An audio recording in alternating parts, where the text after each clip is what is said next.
Okay, hi. So I've been really ill, and I almost didn't make it down, but my partner kicked me out of the house, so I made it down. Thank you. Okay, so you're all photography students? Yeah? Okay, so I didn't study photography. But is there a way of moving this down? I feel like I'm surrounded by screens. Which is kind of interesting, isn't it? No? Yeah. Surrounded by screens. You can push it down. Yeah? Yeah. Don't break it. That's it. All the way.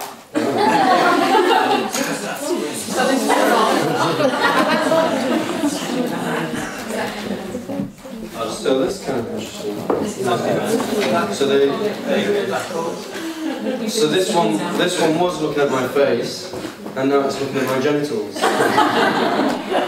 I guess you're shielded from my waist now. I don't know if that's a good thing or a bad thing. It's probably a good thing.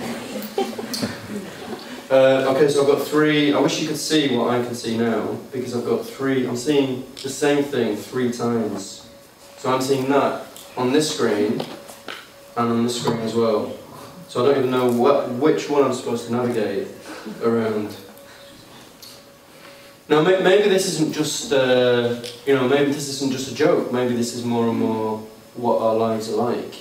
So I was in the student canteen, and there were like 3 students piled on top of each other on the sofas, and one was looking at his iPad, the other one was looking at her phone, and the third one was looking at his phone, and they were just reading off something that somebody had said on Facebook about somebody else, and the other one actually said, well, that's bullshit, because she just said on Twitter this.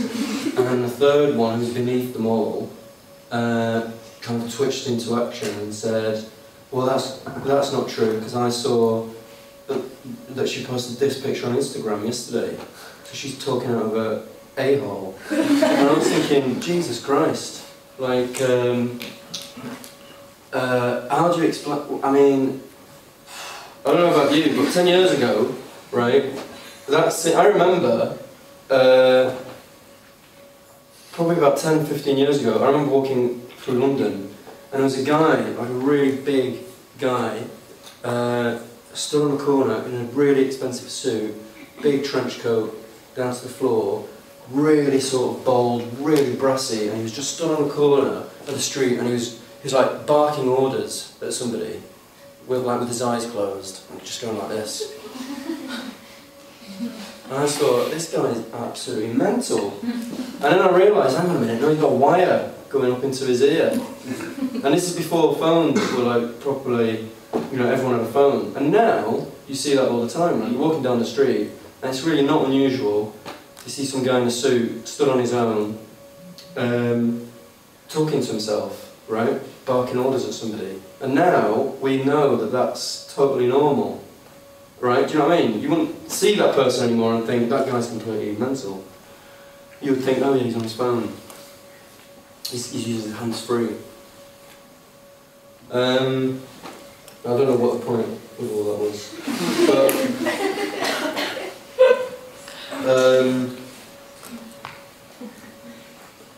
well, photography. I mean, bloody hell. I don't even know how you would teach photography today, frankly, because I mean, what is photography today? It's, I mean, you don't really need a degree to do photography, do you? Not down that. No, but do you? I mean, do you know anybody that takes pictures that doesn't have a degree? Who? Everyone. Alright, okay. So, yeah, so what do you do? So what do you do with it? I mean, what is photography when everyone's taking pictures? I mean, I've got a 2-year-old daughter, and I mean, I'm no different, by the way. I mean, I lie next to my partner in bed, and instead of you know, having hours of passionate sex. We're on the iPad. You know, she's on her iPad, I'm on my iPad, and in the morning when our daughter jumps into bed, all she wants is the iPad, and I'm like, you don't give her the iPad. You know, it's not right. She's only 2. And I'm thinking, but all she sees is me and my partner on the iPad.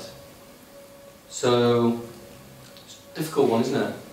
And I kind of think to myself, well, that's okay, because when I was young, you know, my dad was just always reading books. You know, his head was always in books.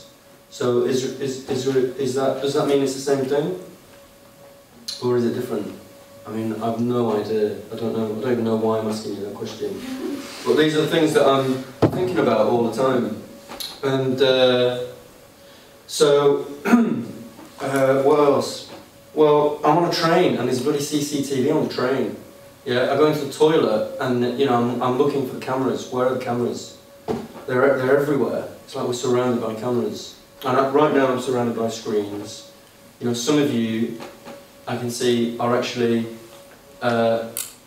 looking at me, but you've got your laptops open. You're looking at screens. I don't know if you were looking at. I don't know what you're looking at. You're here, you're on your laptops, you know, I mean, I imagine 5 years from now, every one of you, I mean, you might not even be here. I mean, I did a talk in London yesterday at LCC. I'm not joking, I was in an office about the size of a broom cupboard. I was in a corner on my own. The person who got me in to do the talk, they literally just stuck me in the corner. They said, this is what that button does, this is what that button does. When the hands up icon comes on, it means that a student wants to ask you a question, and then you bug it off. And I was thinking, you know, WTF?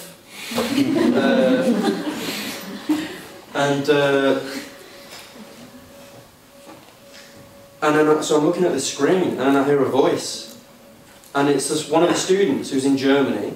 He's in Germany, another one's in Italy, another one's in Manchester, where I've just come from. We could have just met up, but I've had to come down into this broom cupboard and sit facing the screen in order to communicate with them. And the guy said to me when he left, just talk, just start your talk. They'll chip in. They'll ask questions, and look at the box on the bottom left hand corner, because that's where all the action is. And so I'm doing this talk, and I'm in this, broom cupboard, talking on my own to this screen, and I can't, and I'm thinking, I almost want to cry, because I'm thinking, I wasn't even feeling well, I didn't want to come down, what am I doing? This is so sad. But that's life now, isn't it? I mean, that's what we do. And then I was thinking how, would anybody question that is education now? I mean, they probably would. I mean, they would if you were like me, wondering what the hell's going on. But and you might not actually, because this is the world you're growing up in now. To you, this is completely normal. But I don't imagine it was normal for you when I was in. It's certainly not normal for me yet. And yet, when I do my photography, using Street View and Google Earth and all that stuff, the photo traditionalists like, you can't do that. That's not photography. And you think, but hang on a minute, look, just snap out of it a second, look at the world that we're in. How can you say this is not photography? I mean, I'm taking pictures. I mean, I'm taking other people's pictures, but I'm taking pictures, right? What's the difference? So I guess my point is that all of this stuff I'm describing, I think they have like quite big, almost like philosophical questions. I mean, what is real and what is not real anymore? It's like somebody just scored a goal up there, and there's somebody cheering. No, you know what I mean? Like.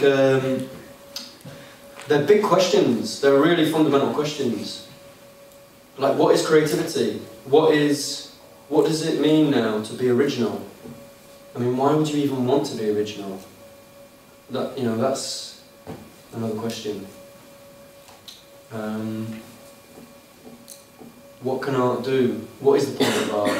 I mean, that's always been a question, but you know, what is the point of it? Photography, documentary photography, what's the point of it? And I guess the thing that you should all maybe draw solace from is the fact that nobody really knows. So, you know, the people who are, I mean, writers, a lot of writers, you know, they did really well 10, 15 years ago, you know, big names, you know, theorists about photography, you know who they are, there aren't many of them. And now it's kind of, the whole world's kind of exploded, the world around us exploded. It's a bit like when the Soviet Union ended. Do you remember, well, no, you won't know, but you were too young, but, or were you? I don't know, maybe not. You know the Soviet Union? Yeah. Do you know it ended? Yeah. So when it ended, there's a cosmonaut in space who was the longest man ever to have been in space, because when he was up in space in his capsule, looking out his window, the Soviet Union fell apart underneath him, and basically what that meant is everything that anyone ever knew was no longer the same anymore. It'd be like today, for us, it'd be like, you know, imagine every single McDonald's, you know, being shut down forever, and every Starbucks, and every, you know, world capitalism finishing overnight, bang, gone, finished. You got no mobile phones. Mobile phones useless. Nothing works. So he was up in space, and everything he knew on the ground was finished. Was over, and so they couldn't come and get him. They couldn't come to get him because they didn't have fuel. They didn't have the rockets to send him up there. So he had to stay an extra 6 months up in space. And I always love that story, but I'm sorry, I don't know what it's got to do with. Now, do you remember this guy?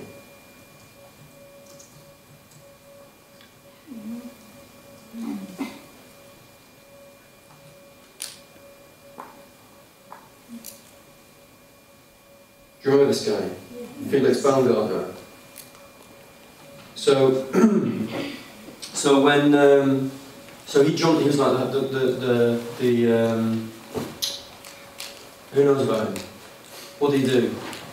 Jump from the edge of space. Oh, how high was he up? Do you know? He was on the edge of the atmosphere. Yeah. So, sorry, I'm not. You know, I'm a bit dizzy. So. I might ask for your input every now and again. So, he jumped from 80,000 feet, something like that. Something ridiculous, right? Like twice as high as the highest flying passenger jet would go. He jumped from up there, and it was kind of. I think it was unfairly.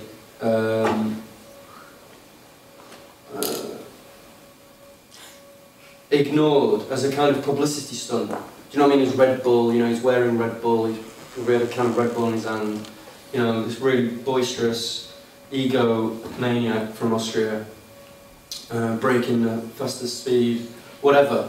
But I think there was a really important moment about this. I think this signifies a really amazing moment, which is whereas, you know, your parents' generation and your grandparents' generation, you know, they strove for the stars. You know what I mean? They wanted to reach the stars. You know, they got to the moon. You know, we sent probes to Mars. We sent probes to all the planets. But really, you know, we're even more screwed now than we were back then. And in a way, I think what he symbolises, this guy, is that all we have now is to fall back to Earth. And there's another really interesting thing about this image, I think, which is that there's no horizon line. So when you're falling, you know, when you're in space, I mean, I've never been in space, but when you're in space, you're falling, you're always falling. So when a satellite is orbiting Earth, it's actually falling. I don't know if you know that. That is, that's what they do, they're falling. So when you fix a geostationary satellite, which means it doesn't move, what you've done there is you've managed to get it to fall at exactly the same speed as the Earth is rotating, right? So it's constantly falling, but always around the same point. And there's a brilliant writer, and I really recommend you look at this, called Hito Steyerl. She's an amazing artist as well, and she wrote an absolutely amazing essay called In Freefall. And she talks about how we now live in an age where almost everything that we do is reliant on devices that are based on things that are falling. And I'll give you an example. Oh, your phones, your telephones, your mobile phones rely on satellites, right? And the satellites are falling. When you have a satellite navigation system that's reliant on satellites, it's completely different to how the world was, you know, just 20 years ago, when everything wasn't really reliant on satellites. It was reliant on things that were on the ground, where the horizon was visible, where you know, you could only send a signal so far before you needed another mast to pick up the signal on the other end of the horizon. Okay, so what does this all mean? Well, when I was working as a photographer, so I was a documentary photographer for about 5 years, and I would wander around with a camera, and I would meet people, take landscape pictures, all of that stuff. And you know, I wanted the images to be really profound. You know, I didn't want to just make snapshots. I wanted to make really important work about society, because I didn't study all photography. I studied sociology and cultural studies, which is about understanding the world around you, basically, and the culture around you. So the idea of cultural studies is really simple, really. It's the idea that a Lady Gaga song contains within it, like, really incredibly revealing things about the world that we're living in, the culture that you're in. Do you know what I mean?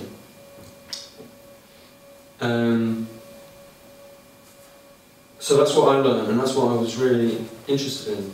And then when I discovered this documentary photography, I thought, my God, that's what these people are doing. They're doing exactly that. You could make a really amazing picture of society by photographing an industrial estate outside Manchester. Do you know what I mean? That's what I loved about it. I didn't really know anything about it, so I had to teach myself, and I met my partner, who was a photographer from Canada, who, you know, I'm still with 10 years on. And so we worked for 5 years with our cameras. We got to know people very well, and I was trying to make, you know, we were trying to make really important work.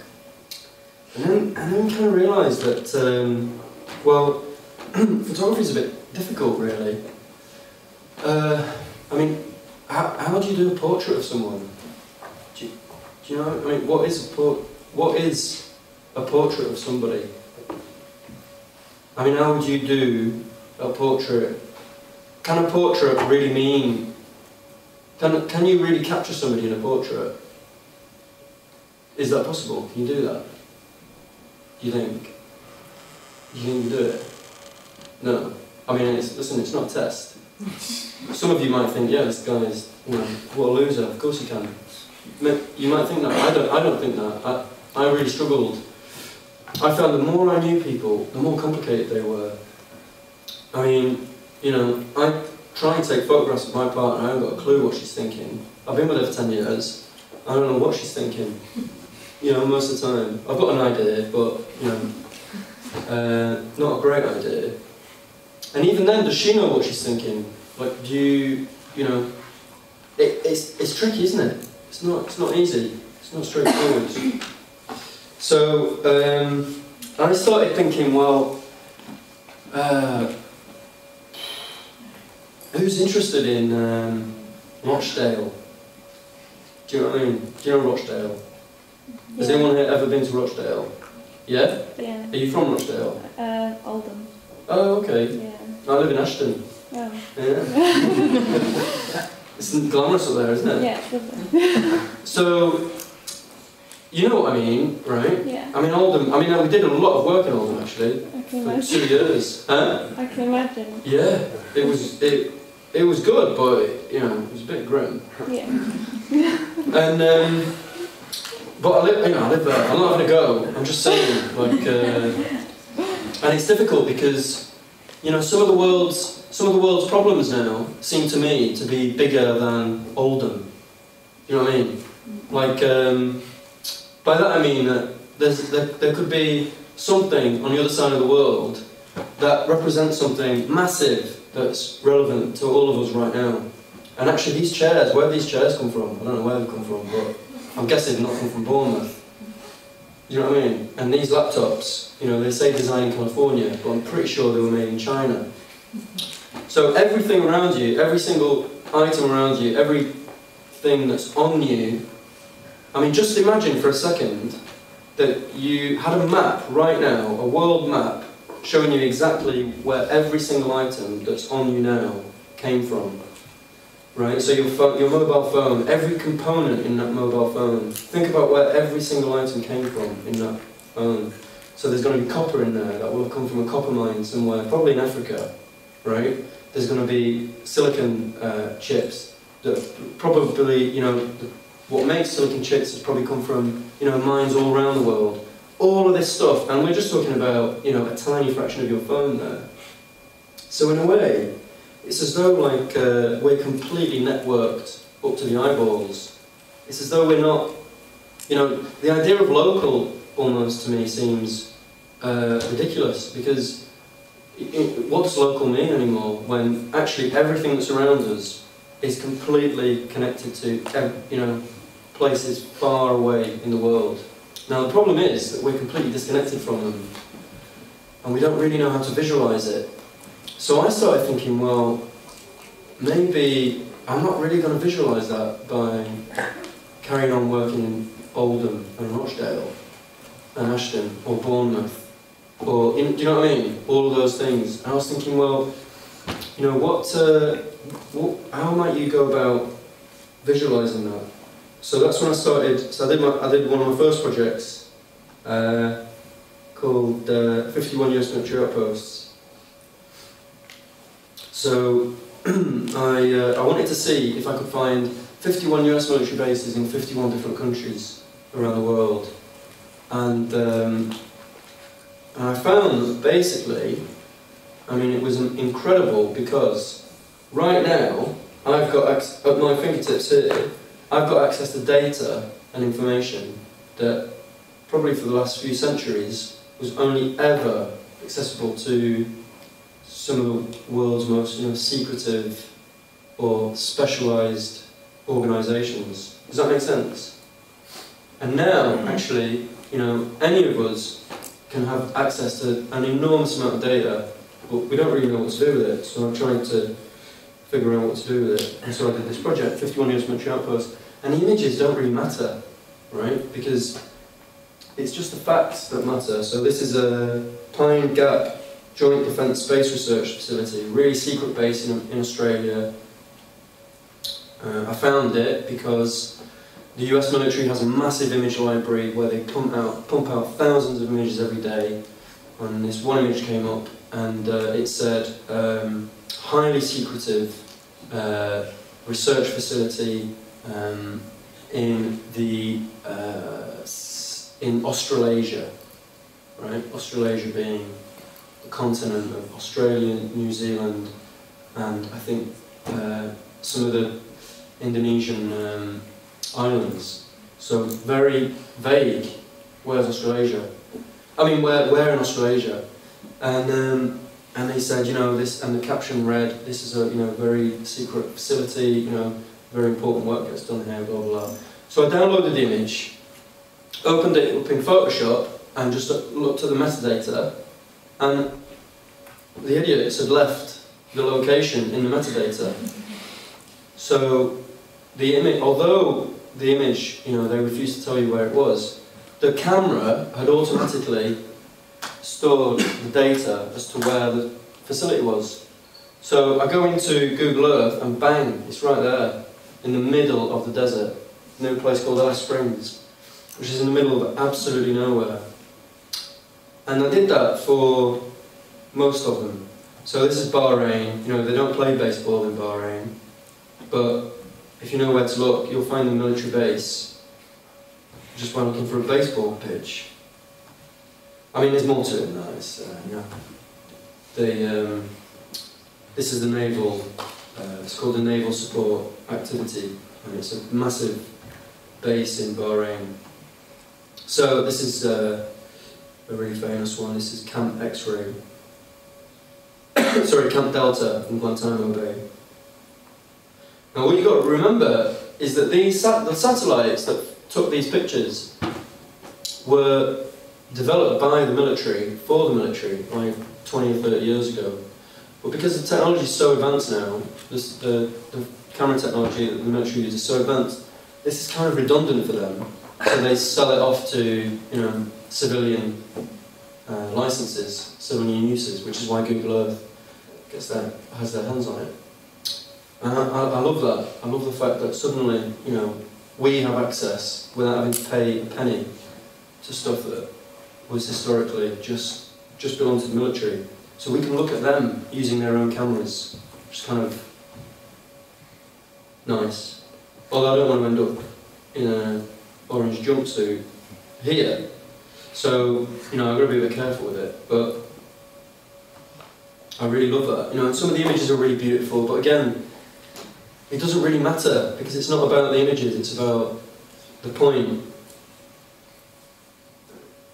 Call it a gesture. Do you know what I mean by a gesture? It's like, there's not enough of this in photography, I don't think. Like, photography gets overly complicated far too quickly, but a gesture is just the act of doing something. You know, the fact that you can do this, that's a statement. It's a very simple statement, but it's quite an ambiguous statement. You know what I mean? Some will think, oh, how can you do this? You know, you're building a map for the terrorists. Others will think, oh, this is fabulous. You know, my son Wayne was stationed on this base for 10 years. Others might think, well, you know, it's a really fascinating example of military expansion around the world. Others might be horrified that America has so many bases all around the world. Who knows? It doesn't matter. The point is that, you know, such a simple thing says a lot to different people. I don't know if it says anything to you guys, but I'll try another project from here. Okay, so I'm just going to jump from one thing to the next thing. Oh yeah, okay, so I did that. I did 51 US military outposts. And then I thought, well, isn't it weird that, isn't it strange that there's no censorship of any of these US military bases? So then I started thinking, well, what is censorship on Google Earth? Does anybody censor areas on Google Earth? And because I couldn't find any real American examples of it. And then I found that the Dutch, of all people, freaked out when Google Earth came out in 2005. And so they ordered hundreds of sites around their country to be censored, but they used like one of the most spectacular Photoshop effects to do it. So this is the Royal Palace. This is a NATO storage, like a missile storage annex. And I think they're really quite beautiful in a way, but they're kind of ridiculous. I mean, if you want to hide something, there's probably better ways of doing it, don't you? So, but at the same time I was thinking, well, maybe the whole fear of terrorism is ridiculous. You know, maybe it is ridiculous. I mean, I think more people die from faulty toasters every year than they do in terrorist attacks. But we don't censor toasters. I mean, what I mean is, it doesn't make sense, right? It doesn't make sense. So this is my favourite. This is Nordwick on Z. So let's just, let's just play devil's advocate here.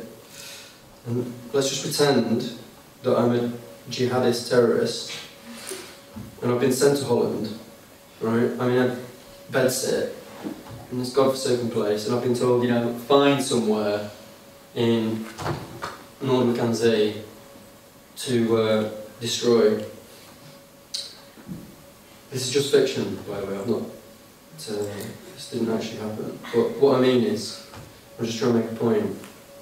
So you're kind of wandering around. You're in your bed sit. You got your laptop on. You're kind of wandering around, looking at the landscape. You're thinking, where's going to be good? What about over here? I don't know. I don't understand this. What am I looking at? I don't know. But they want me to do something tomorrow. I'm not feeling well. Hang on a minute. What?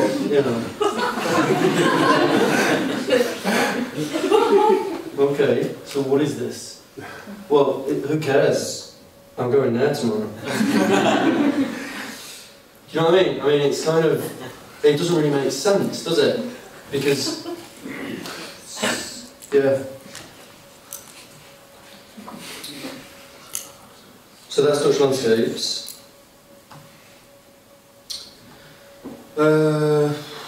What else? Is there anything you want to know about? Which? Prostitutes? Yeah. Prostitutes. Talk about the prostitutes. How dare you do the prostitutes? Okay, so prostitute. We're gonna do the prostitutes. So one comment that somebody wrote about this is Henner is nothing more than a conceptual masturbator. And I thought that's amazing. I wanted to use that on my business card. Conceptual masturbator. I mean, it's like I am wanking off the idea. I mean, that's pretty... quite an image. Where would you start? Anyway, so no man's land. Okay, so the short story, there's a long story and a short story. I'll give you the short story because some of you drifted off. Short story is my partner, who's a photographer. She worked for a year and a half with sex workers in Manchester. She got to know them very well, got very close to a lot of them. I would help her out with the interviews. Their lives, as you can imagine, a little bit complicated, a bit all over the place. But she grew very fond of a lot of them. She took a lot of portraits of them. She was doing a long-term project with them. And then after a year and a half, she was thinking, why am I even doing this? And not only that, but as she got to know some of the women better, she realised that actually, over time, some of them were performing. They weren't telling her the whole truth, right? They had an act, and it goes back a bit to that whole thing about portraiture that I was talking about earlier. It's like, how do you do somebody's portrait? How can you photograph a prostitute and do it any justice? How can you photograph somebody and say anything about their lives? How can you do that? Can you do that? And my partner thought, no, you can't. Actually, you can't do it. I've got to know these women so well. I know so much about their lives. A portrait doesn't do justice at all. And I was like, come on, Liz. Jesus, these are amazing pictures. You've got to get them out. They're such incredible stories. And she said, look, it's a bottomless pit. Like there is no end to any of these. I don't know what's real. I don't know what's unreal anymore. It's all, it's all one and the same. So she said, look, what you can do is you can help me find some of the locations, because I'm kind of had enough of this project, been working with it for a year and a half. She had problems with with the charity. He was kind of looking after some of the women because they were really possessive. It wasn't good. And so she asked me to help her find. I started doing stuff with Google Street View. And she said, "Can you have a look and see if you can find any locations? I want to see what they look like on Street View, because I know that Michelle goes to this place. I know that Tracy goes to that place, and so on and so forth." So we sat down at the computer, went on Google Street View, and bang, the first one that we did, there was Michelle on the street corner in Manchester, and it was really weird, right? As you can imagine. Have you ever seen yourself on Google Street View? And it's just bizarre because it's not you. It's like it's like a blurred version of you. It's really weird. It's well, have you ever had your picture taken by somebody that you didn't know and came across it elsewhere? Have you ever come across an image of yourself that you weren't aware was being taken? Yeah? And it's weird, isn't it? Because it's like, that's not me. That's, you know what I mean? It's almost like it's like an out of body experience. Anyway, I thought it was really interesting. And not only that, but the faces are blurred because the algorithm blurs all the faces. So I was like, "Lizzie, you should do something with this. This is amazing." And she was like, "Listen, you're the geek with no life. You do it." So I started looking into it, and I found that there were forums where men all around the world share information on where they can find sex workers. And not only that, but they use Street View to show each other locations about where you need to go. And I thought, Jesus, this is so dark. But I thought, my God, this is an unbelievable. I can't believe this is happening. And not only that, but all the pictures were completely. I would never take pictures like this. Do you know what I mean? I mean, it's like I was surrendering control over the camera, and suddenly I was seeing these extraordinary images. And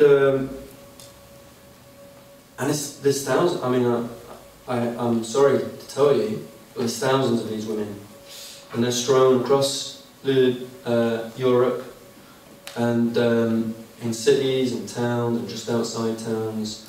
And the thing that really interested me was when they were in the middle of nowhere, like really lost in the middle of nowhere. And so I started gathering all these images, and it became quite like an obsession, because you know what it's like when you take a really great picture. Well, I had exactly the same feeling. So I made this series, No Man's Land. I used print on demand. Do you know print on demand? Blurb. Yeah.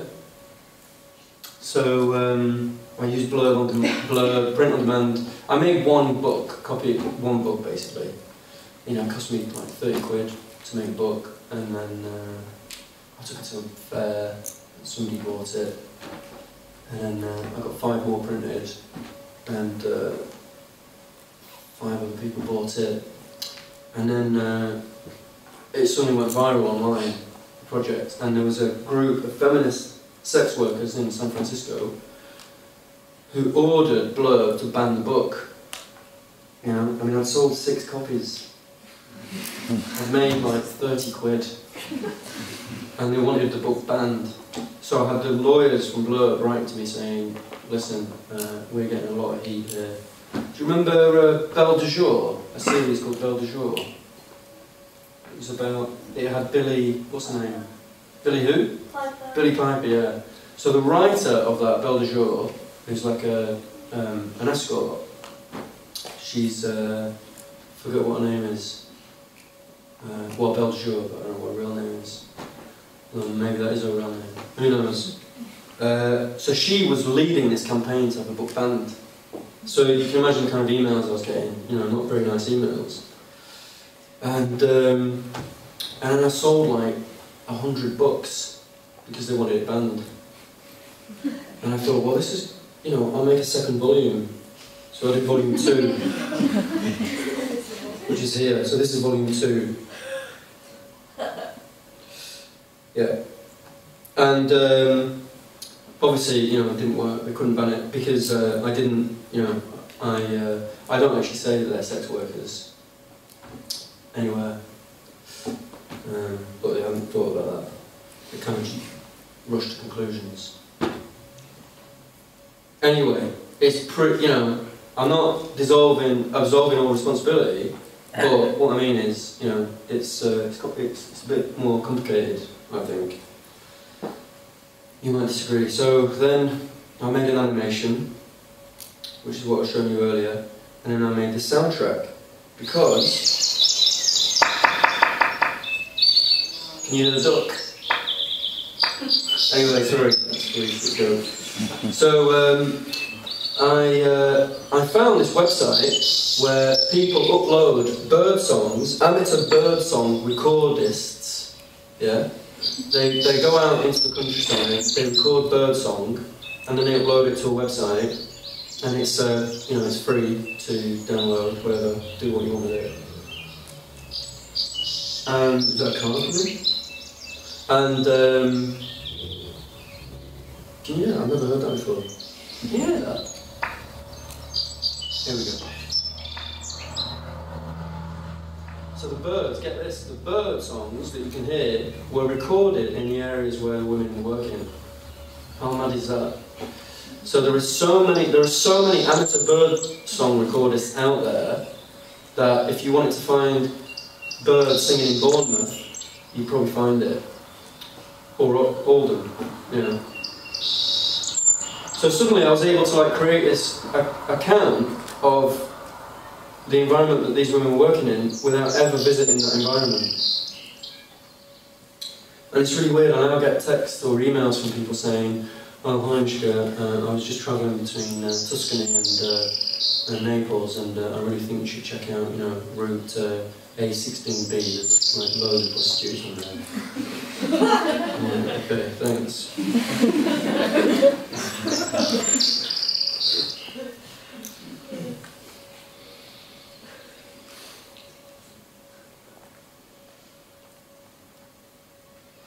And the trucks came from Scotland. Like I couldn't find recordings of trucks in Italy, but for some reason people love to record the sound of trucks in Scotland. So I included those. Okay, how are we doing for time? Well, I mean, I've been talking a long time, you know, it's a bit rambling. Is there anything you want to ask at this point?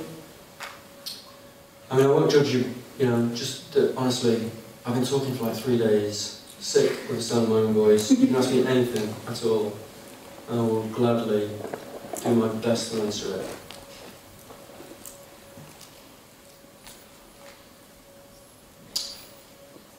Okay. So do you want me to carry on? Yeah? Jeez, I've never seen such unenthusiastic, yeah. Actually, I was going to ask, did you ever get into any trouble for the military-based pictures? No. And I probably won't be here. I did, would I? okay, cool, that's it. Can I just ask, do you have to pay for these? No. The military based ones. They're free online. How do you mean? How do you get hold of them? You don't just like screen grab them, they're like high quality, aren't they? You have to. Is there a certain website? Literally just like How do you... I was going to ask the same question. Like, are they screen grabs or do you photograph your screen? There it is. That's what you use for the military days. Yeah. That's what I use for all of it. Well, how else would you do it? No, I was just wondering because it looks really like high quality. Is that just because Well, it was a do you want to, alright, I'll give you an insight into my life. So, this is, I think, quite possibly the best work I've ever done. feedlots. So this image, yeah, it's a feedlot. Do you know what a feedlot is? Okay, I'll tell you about that in a minute. Just do one thing at a time. So it's like a massive beef industrial beef cow, and it's an industrial cow feeding operation. So historically, it would take, what is that?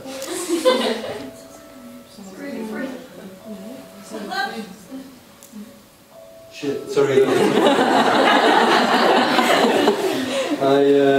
I'm sorry, that's not my ringtone. So, that's a missed call. Sorry about that. Okay. Sorry, that's really embarrassing. Thought I turned it off. Right. So, feedlot. So historically, it would take 6 to 9 years for a cow to reach its full mature weight before it would go to slaughter, right? But in America, they eat a lot of burgers. They don't have time. They can't wait that long. So I'm serious. I'm deadly serious. So they found a way to accelerate that process to 18 months. So instead of taking 6 to 9 years, they do it in 18 months. And the way they do it is they put growth hormones and antibiotics in the corn that they feed the cattle, which is why American beef is banned in Europe. You won't see American beef in Europe because the EU don't want us eating American growth hormones. But if you look at America, if you go to America in satellite in Google Earth, you'll see these farms dotted all around it. So this is called Coronado Feeders. It's got 60,000 cattle, and you can see all of them. So there they are, cute little things. So there I am. So you can imagine, I'm at home. My daughter's called August, and I've got little August next to me, and I'm showing, I've got an old McDonald's playbook, right? It's old McDonald, all that. And then there's the cow, and the cow's like, with a moo-moo here, and a moo-moo there. And I'm thinking, that's probably not really how farming is happening anymore. So I'd love to do a kid's book with these guys in it. So I said I'd give you an insight into my life. Seems though you wanted to know. So the print I do for, so this one, where is it? So these have been shortlisted for the Prix Pictet, which is like a big photo prize. It's going to be a big exhibition at the Victoria and Albert Museum in London in about 2 months. And I do these prints very big. So this print is going to be like 1.50 by 1.80 m. But I'm also doing a series on oil fields, and they're going to be like 3 meters by 6 meters. So like massive prints, and the detail is unbelievable. And the reason is because I spend most of my life doing this. So I'll do that, and I'll do that, and I'll do that. But imagine it's the whole screen, yeah? And then I'll pan across. And then let's go again. I'll do that. And I might go and get some food, come back, do that. And then by the end of it, I've got like 180 high-res, well, not high-res, but they will be by the time I'm finished with them. There'll be, 180 tiles, which I'm not going to show you, I'm not going to bore you even more. But I'll go into Photoshop, and I'll open the first one, and I'll open the second one, and I'll copy the second one, I'll paste it into the first one, after I've enlarged the canvas, and then I'll zoom right in so that it's right down to the pixel, and then I'll make sure it's perfectly aligned, and then once I'm happy that it's perfectly aligned, I'll zoom out.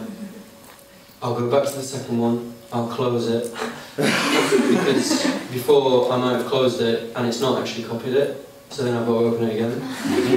And that's alright when you're on number 2, but when you're on 182, and you can't remember if you just opened 181, or 182, or 172, or by that point in the day, maybe, fuck it, you might be at number 16, you don't know. And they all look like this, yeah? So you go a little bit mad.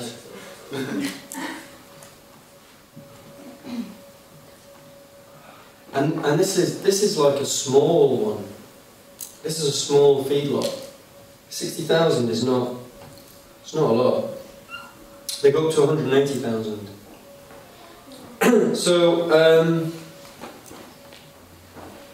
So yeah, that's how I do it. Does that answer your question? It does.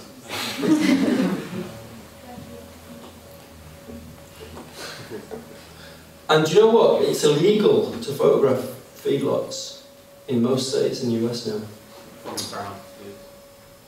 At all. So there's a really famous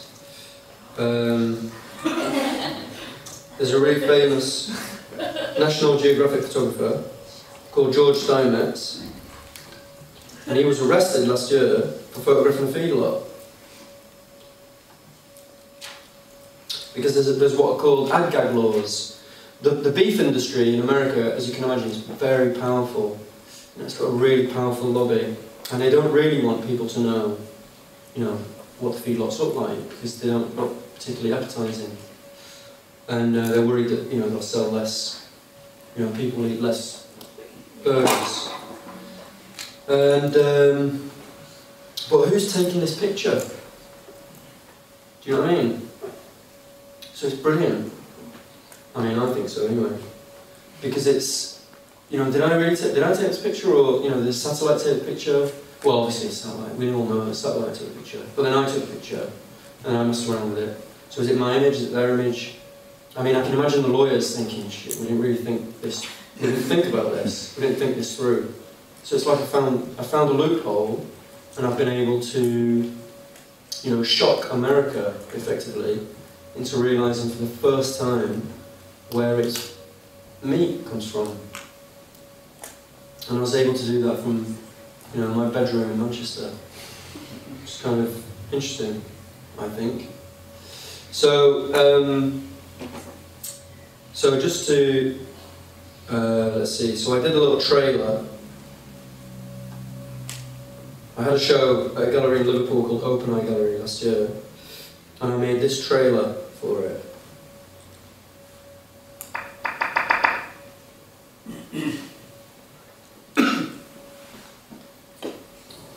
June is officially Beef Month here across the state. And joining us for this week's Ag Minute is Chris Noakes, and let me guess, we're going to talk about beef. Oh, why, you of all people should know that it is what's for dinner. And here in Louisiana, we don't really have any feedlots, unlike the Midwest, but those feedlots are a very important part of the beef industry. At the dawn of the 20th century, cattle were free to roam the rangelands with little or no fences. But by the end of the century, most cattle were finished on feedlots. Feedlots, or feed yards, were developed post-World War II due to the rise of fast food operations. Consumers demanded more and better beef at a low price. The idea of a feedlot allowed producers to meet those quality demands and maintain a low cost. These new facilities could house and feed thousands of animals and prepare them for slaughter. The close quarters enable cattle to gain weight faster through grain feeding and protein supplements, so they may reach a mature slaughter weight much quicker than traditional grazing methods. Today, there are more than 700 feedlots in the United States alone, and most of those are located in the Midwest areas. Some lots contain more than 100,000 head of cattle at one time, giving you more beef for your buck. So I just found that online, and I put my own pictures in. I don't know if you saw that. I mean, I couldn't do better than that. Do you know what I mean? That is, how good are they as characters? Have you ever had anyone react pretty strongly to the feed loss? You know, like send you an email saying, I'm becoming a vegetarian, shocking. Or have you not had any of that? Yeah, I mean, I have every week, like, organic food associations or organisations or writers or sustainable farming groups who want to use that image. They're constantly asking for it. So what you're looking at there, that massive red pool, do you know what that is? No.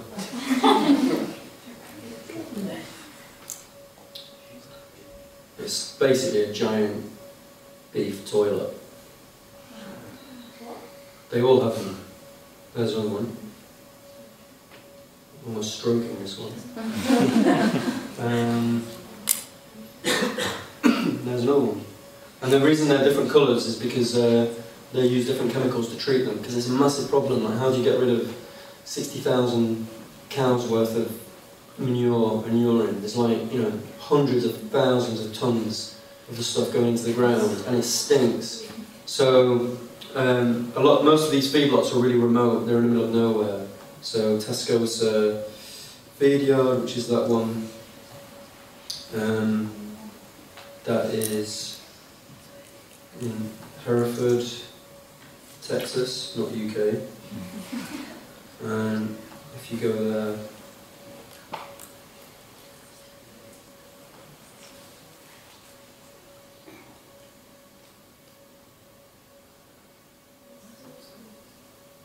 all those circles are, they're called centre pivot irrigation fields. So I don't know if you know this, but the entire United States is laid out in a grid.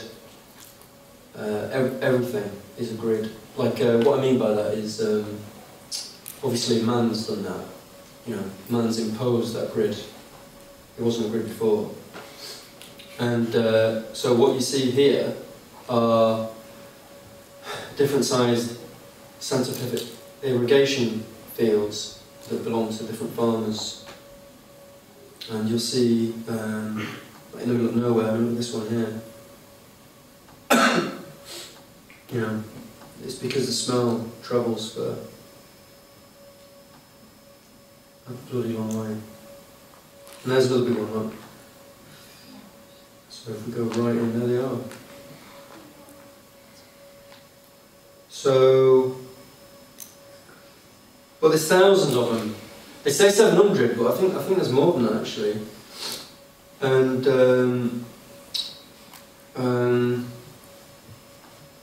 so I could have kept going forever, but I found this one and I thought, wow, I'm not going to get better than that. That image is, I'm not going to get a better image than that. That says it all for me. That image. And think about the perspective that you're looking at it from. You're above it. There's no sense of, there's no horizon line. It's like you're falling straight into that pool of shit. And I think that's quite interesting in a way. It's kind of, maybe it says something about where we are. I mean, I'm a bit of a cynic, you know, a bit sceptical, as you might have figured out. So, you know, maybe there is hope, and we won't all die a horrible, horrible death. But it doesn't look too good from above. Although I would rather be above, if that makes sense, than in it. I mean, you wouldn't want to be in that, would you? Although you would let that in you. I mean, do you know what I mean? Wouldn't you? And then also, I wonder if, like, the feedlot maybe says something about society as well. You know, the way it's structured, the way it's ordered. You know, every single cow in there is there for profit, somebody else's profit. You know, it's there to be beefed up, right, for the market. And then it's, you know, just goes to slaughter. I mean, Jesus, that's really depressing. I'm not saying that's what is going to happen to you guys, but I mean, that's shit. I didn't mean that. I didn't mean it like that. What I mean is it possible? You know, like, I'm sure when you talk to lecturers, right? When you talk to anybody who teaches these days, they're all complaining about the stress they're under. More's expected of them. I mean, Bournemouth seems really chilled out to me. I don't know what's going on down here, but I like it. It's the beef. It's the beef, right? Organic beef. Because, you know, everywhere else in the country, it's, you know, everyone's stressed out and everyone's under the squeeze. You know what I mean? Everyone's being squeezed constantly. And, and I wonder if maybe these feedlots represent what's going on, in a way. And they don't want us to see it, which is why they made it illegal to photograph them. Which is why, maybe, to end on an upbeat note, photography is still important. Right? Because if I didn't come along and do this, no one would have seen this. Do you know what I mean? Even though they're not really my pictures, or they are, I mean, I am going to be charging, you know, $10,000 for them. So, they are my pictures, but they're not really, and, yeah. So, that's why maybe we need to think differently about photography. No, I mean, that's a really, I'm not a priest or anything, but, yeah, I don't know, that's, questions, over to you. I've made myself look like a complete knobhead for the last hour. Why don't you have a go? Yeah? Are you a vegetarian? No, I'm not. I love meat. But I did go to America recently, like 3 weeks ago, and I didn't eat any beef. Couldn't bear to. Because I knew, you know, I knew what it looked like, if that makes sense. Yeah. Mishka, I had a question. I'm sort of interested in your kind of approach to medium. And we had Paul Womble come and talk a few weeks ago, and he sort of forefronted technology, and he talked about the idea that images are not important now. It's the technology. So from your perspective, your initial question, do we need to study this? And, I mean, why don't we just borrow stuff? Why don't we just all not make pictures and just borrow stuff? Is that where you think photography is going? Well,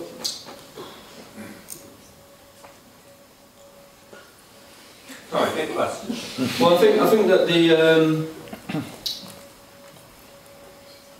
I mean, when I'm talking right now, right, like I've been talking for the last hour and a half, or when you talk, or when any of us talk, I mean, whose words are we using to talk? I mean, if I stood here and talked only in words that I'd invented, that were original, were my words, I mean, that would be ridiculous. Wouldn't it? I mean, maybe not. Maybe you are that chilled out down there. My guess is that would be ridiculous. And we don't question that with words. You know, and it would be absurd for me to put a copyright symbol next to the word absurd as I just used it, or this phrase that I'm using. Why would, I mean, that would just make no sense. And yeah, writers will, you know, can copyright work because I think beyond a certain, I mean, that would be interesting. What is the copyright of a haiku? It's only got 17 syllables in it, but it must be copyrightable, which means that there must be a threshold where the amount of information used becomes an original articulation. So with images, what's the difference? What is the difference with images? I mean, think about this. There are more images in the world now than there are words. I think that's pretty obvious. So maybe we will learn to speak in images. Maybe we will learn to create phrases that are made up of images. I mean, I think that's what a photo book does. I think a photo book is a collection of phrases that makes a, you know, an argument or a point or something, I don't know. Like, you know, music.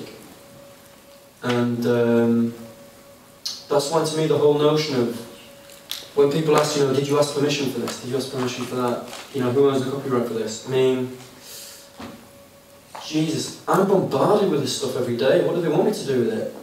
You know what I mean? I mean, it's like when you turn on the TV, they're just firing bullshit at you. And it's like, what do they want? You know, you're not allowed to do something with it. You're not allowed to process it and throw it back at them. So I did a project called Less Americans, where I was so fed up with Robert Frank's The Americans being touted as this, you know, monumental work of genius, that I erased it.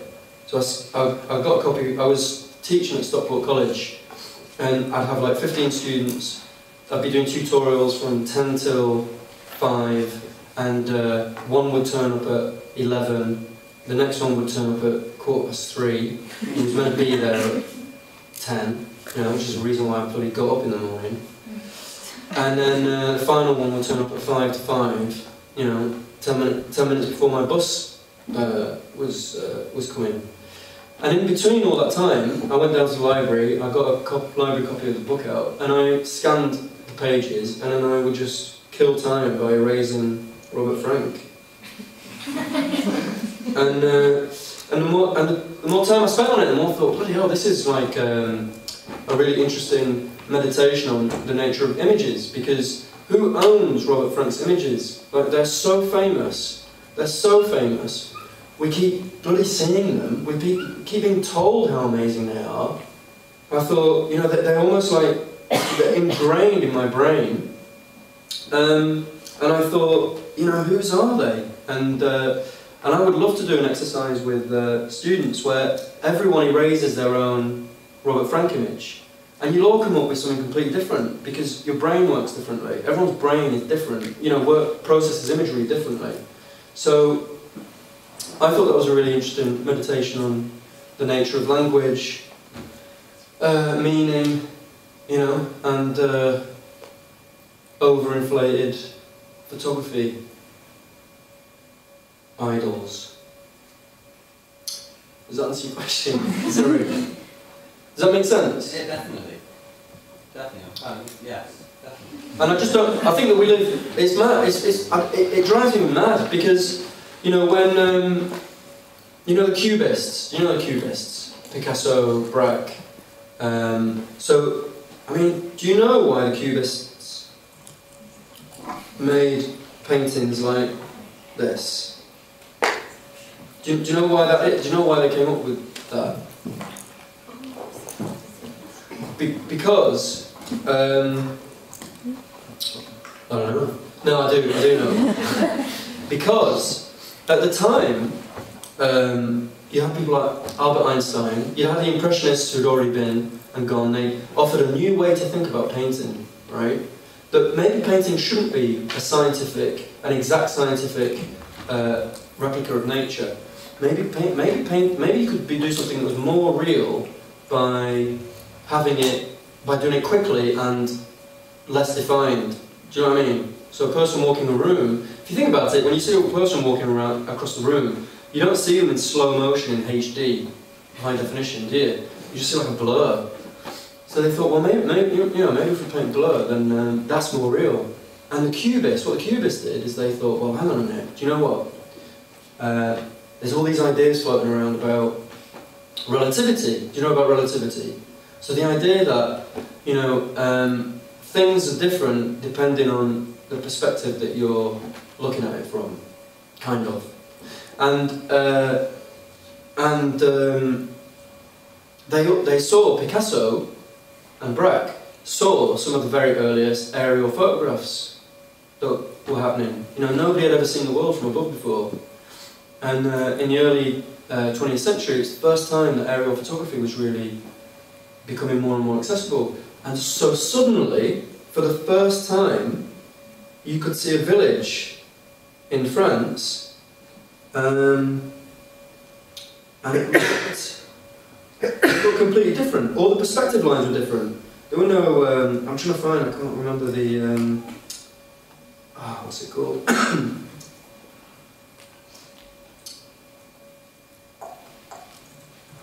There's a particular painting he did, one of the very first cube ones that he did, and it's not this one, but it's not far off. And what they realised, what Picasso and Braque realised, is that an object looks different from different perspectives. And so their challenge was, can we represent that, all the different perspectives, in one picture, in one image? Does that make sense? So that's why Cubism, that's how Cubism came to be, because they were trying to paint a ball from 15 different perspectives. Whoops. Because those were the ideas that were current at the time. These were big philosophical ideas that were really current at the time. And Einstein nailed it with his general theory of relativity. He was the first person to ever really nail that idea. And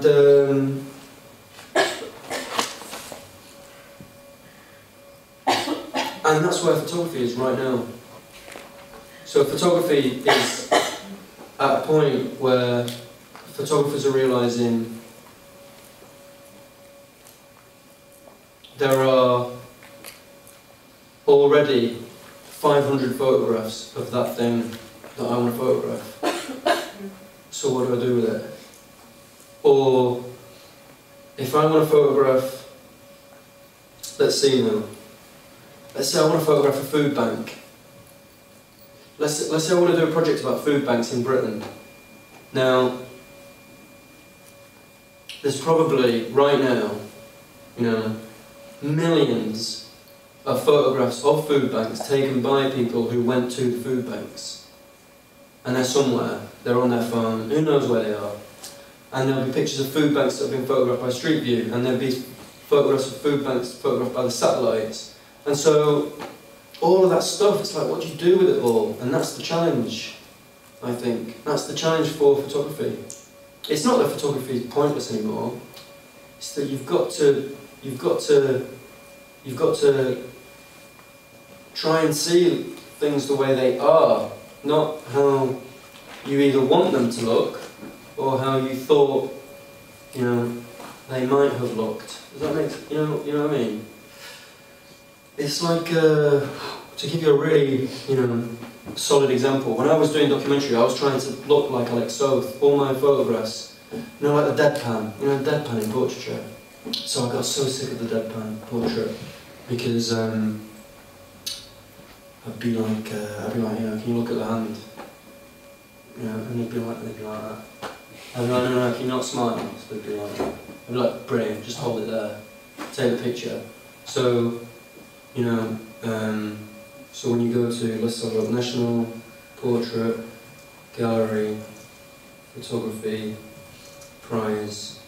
Let's have a look how many deadpan portraits we get.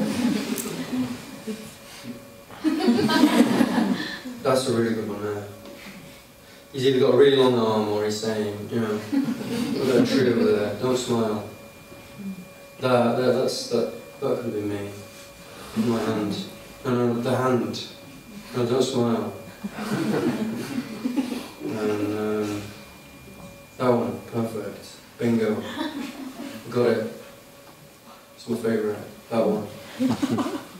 And it's like, why on the hell would you ever want to do another deadpan portrait again? I mean, it's done, they've nailed it. You know what I mean? They're hammering it to death.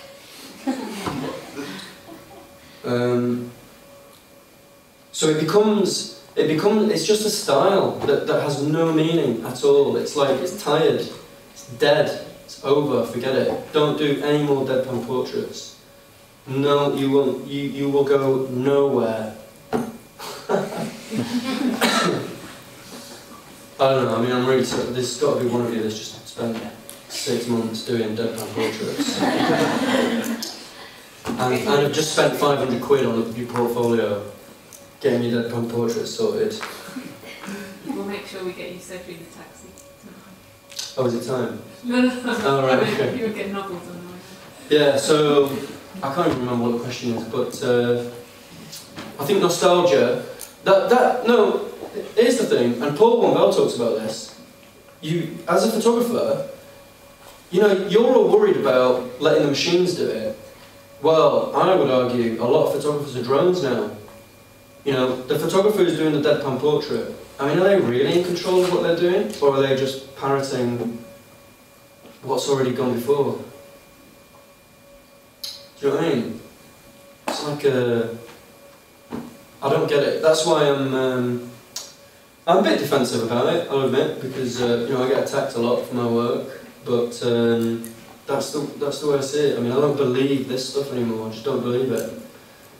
I mean, I did it for years, and I felt like it became a dead end. Do you not feel like the technique of the constant screenshots to make the image, that's part of being the machine doing that? Totally, but I think the machine's fascinating, really interesting, because I mean, I had a tutorial with Felix before, and we were having an argument about that, because I was detecting that he was thinking that maybe the way the machine works is maybe a bad thing, and maybe the way that a human works is better or smarter or all of that. And I think, in a way, well, that's not necessarily true. I mean, that's dodgy, but you know, the machine, the fact that the machine doesn't think the way we do reveals some amazing things to us. It's a bit like, you know, when we send drones to Mars and to all distant planets, and I think that what we've done now is we've sent them to Earth. And the way that we look at Mars, one of the reasons why the imagery is so amazing and fascinating is because it's been done by a robot. It's not been done by, you know, James Nashway or Steve McCurry, or, I mean, could you imagine, do you know Steve McCurry? Yeah. The Afghan girl. I mean, could you imagine Steve McCurry, if that's all we did, we sent Steve McCurry to document Mars, he came back, I mean, wow, that would be awful, wouldn't it? It would be like a totally, getting down just thinking about it. So there's something, you know, great about letting the machines photograph it, we'll do the analysing.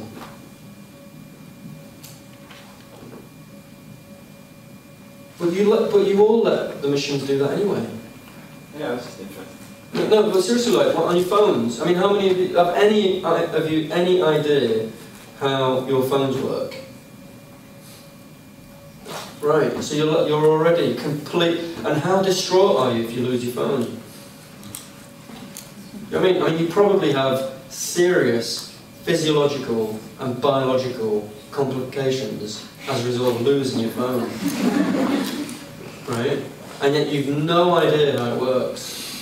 I mean, a car. Do any of you know how a car works? Well, probably not many. You know. Hopefully one of you does, but I mean, I don't. But this laptop, no idea, haven't a clue. And do you know what? If we took it apart, it would look even more alien. And yet these are things that are completely dependent on. And I would argue that food, your burgers, where do your burgers come from? You know, did you have any idea that they come from places like this? And these almost look like the circuit boards in your phones. So what I'm saying is, we're already living in a world that looks like this. The only problem is you can't see it, because you're not equipped. You're not looking at it in the right way. Like I was mentioning before about every single object in this room, every device, every component, every item of clothing. It's got a code. It's got a barcode. And the reason it's got a barcode is because so that it can fit into a global system of distribution and logistics, right? Now, we've no idea what that looks like, because we've not tried to visualize it. But if we did, it certainly wouldn't look like anything we, you know, can imagine properly. And that's where it gets interesting, I think. So instead of photographing deadpan portraits, you should be getting on your hands and knees, finding the barcode for that seat. I mean, you don't, you know, you're not going to have a social life if you go down that route, but yeah. I'm not attacking you, by the way. I just think it's, I think it's quite urgent, you know what I mean? Yeah. It's like we're being enveloped in this network of stuff that's invisible, and instead people are getting angry about ideas of authorship and originality when there's like bigger fish to fry. But yeah, anyway, sorry, should we leave it there? Yeah, it's good. Yeah. That's good for you. Have you got any final question? Going back to the Google Earth thing, you said it wasn't really about the image, it was about the point, but surely when you're picking your bits, you're kind of composing it, because when I first to me it kind of looked like it was like an abstract piece, so was that not at all any of your thought process? Did you not see that and go, that kind of looks like a painting from a distance? Especially, you know, with the big red cow toy, that's pretty nice looking. Yeah, totally. I mean, you know, I get excited when I'm making work that doesn't look like, you know, anything I could have imagined, really.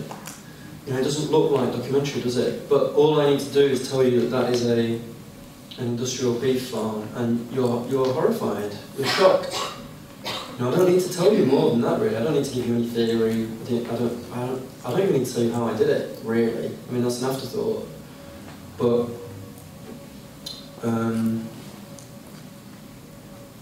I think this is just a start. I mean, I'd like to think that, you know, a lot of people will be working like this and visualising all of this stuff that we don't know how to visualise, because we don't know how to see it properly. But I mean, absolutely. When I'm really immersed in a project like this, I think about all that stuff. Yeah, it's completely abstract, and then I think, well, is that a good thing or a bad thing? And then I think, well, my relationship to food is completely abstract. I don't know where the food comes from. I don't know. Do you remember the horse meat scandal? I mean, it's perfect example. We've no idea. It could be put in anything in our food. We've absolutely no idea. But and that's true with food. It's true with your phones. It's true with your laptops. It's true with everything. You know, we're completely disconnected from all this stuff. Did you ever think about not explaining what that is? You know, not explaining that it's a feedlot and just seeing what people thought of that. I could do that. Yeah, I mean, I do. Listen, I keep my descriptions really, really short. You won't find any theory on my site.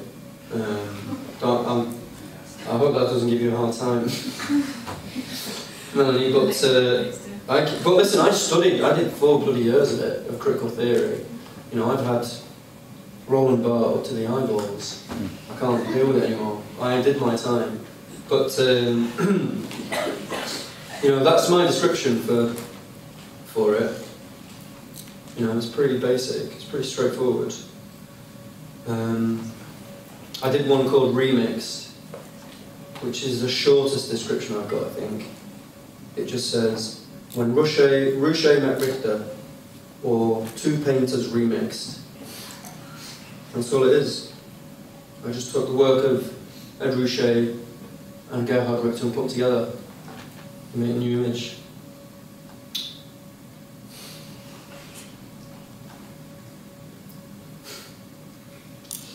Anyway, yeah. So, did you want to ask a question? When you say they, who do you mean when you say you don't know what they put in our food?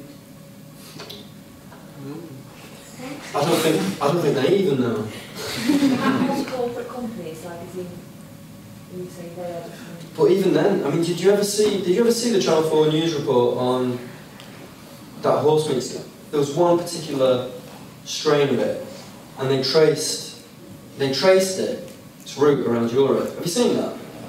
So I mean, they got it back to some like Romanian horse owner or something. So you got this like Romanian dude on a farm somewhere. He probably wasn't even on a farm, he'd like 2 goats and a horse, right?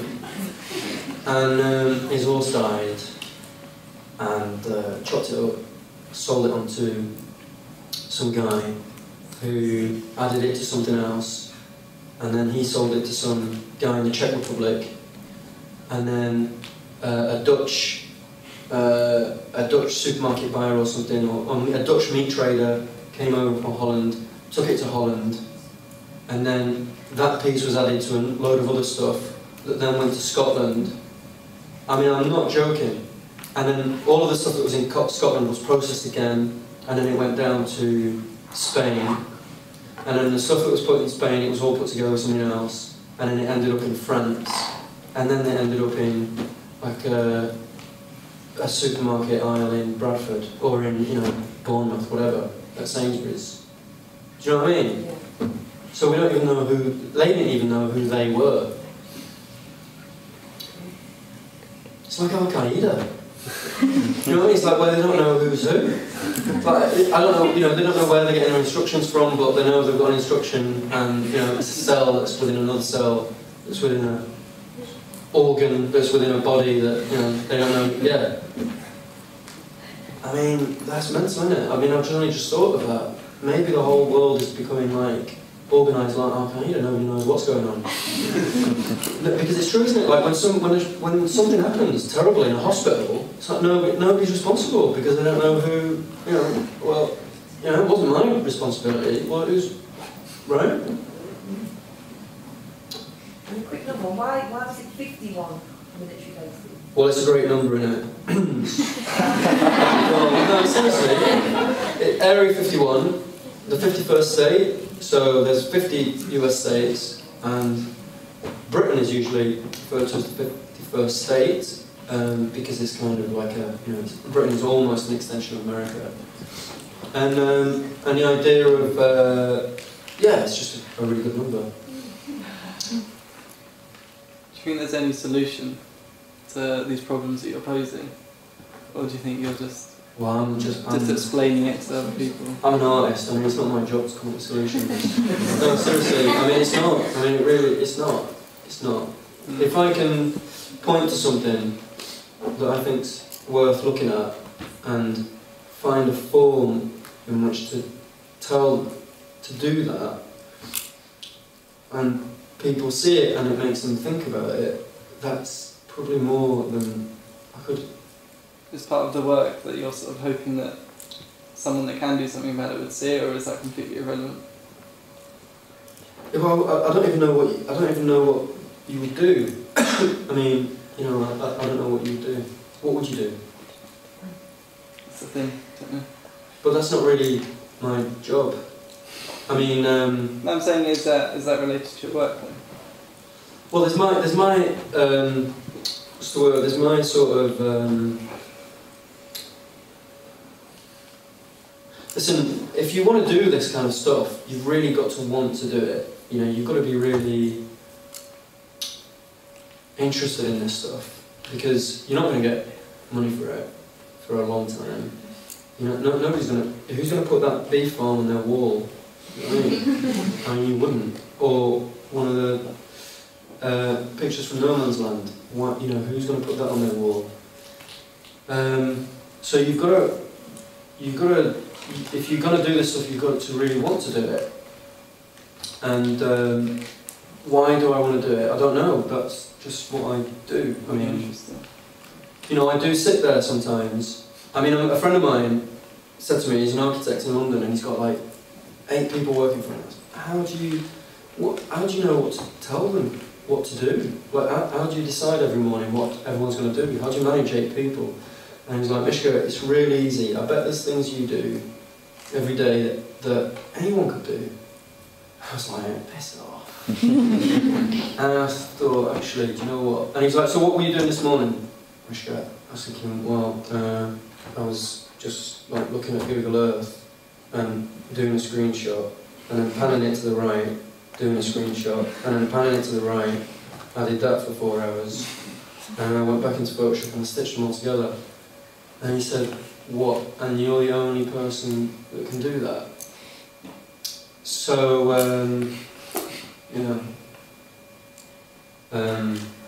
what was your question? No, seriously, what was it?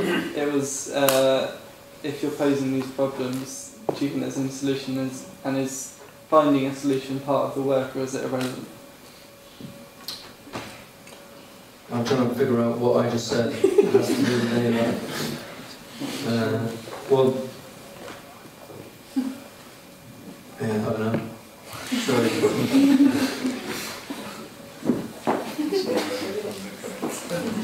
Yeah. Oh right, yeah, let's do it. Yeah, let's go. Okay. And I brought some 3 copies of Less Americans. If you're interested, I'll do you a special deal today. So thanks very much to Mishka for clarity and explanations, and continuing what appears to be our ongoing series of people who are involved in photography who don't take pictures and aren't sure that we should be. So thanks very much for that. Can we give a big round?